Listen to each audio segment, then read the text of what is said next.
L'Égypte et le Soudan appellent l'Éthiopie à reprendre les négociations sur le grand barrage de la Renaissance éthiopien. Selon la proposition du Soudan adoptée par l'Égypte, il sera question de développer un mécanisme de négociation en formant un quatuor international qui comprend les États-Unis, les Nations Unies, l'Union européenne et l'Union africaine, dont la médiation sera assurée par le président de la République démocratique du Congo.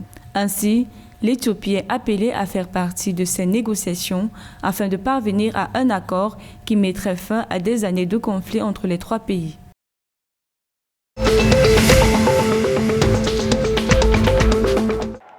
En Ouganda, le président Yoweri Museveni a annoncé la libération sans condition de quelques 51 personnes récemment arrêtées dans tout le pays. Cette annonce a été faite lors du 3e sommet de l'Organisation interpartie pour le dialogue dans le pays. Selon le président ougandais, les personnes qui ont été arrêtées ont depuis leur interpellation aidé le gouvernement à en savoir plus sur les plans de leurs dirigeants qu'il a qualifiés d'erreurs de calcul. Outre la libération des prisonniers, le président annonce également leur indemnisation pour les aider à réintégrer la société.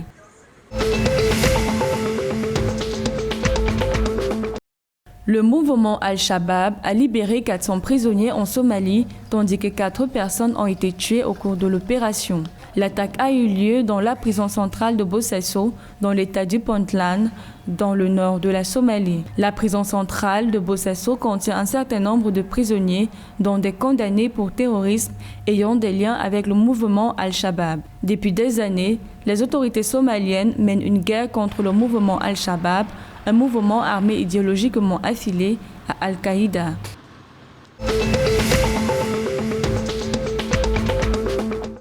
L'industrie sucrière tanzanienne ambitionne produire 700 000 tonnes de sucre d'ici 2025 contre environ 440 000 tonnes en 2019 en renforçant la capacité de l'industrie. Sur le plan de la production de canne à sucre, Nyasemboa Chimago, ministre de l'Agriculture, souligne que 6 nouvelles variétés élaborées par les instituts de recherche ont été approuvées récemment dans le pays. D'après le responsable de la vulgarisation de ces variétés adaptées auprès des exploitants, ces nouvelles variétés permettront de développer la production de la tige qui permettra d'augmenter la production de sucre dans le pays.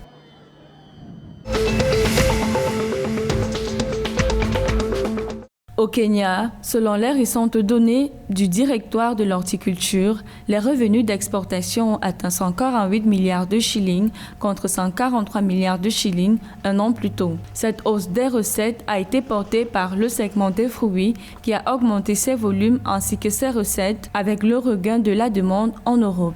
Notons que le secteur de l'horticulture kényan fournit plus de 30% du PIB agricole du pays.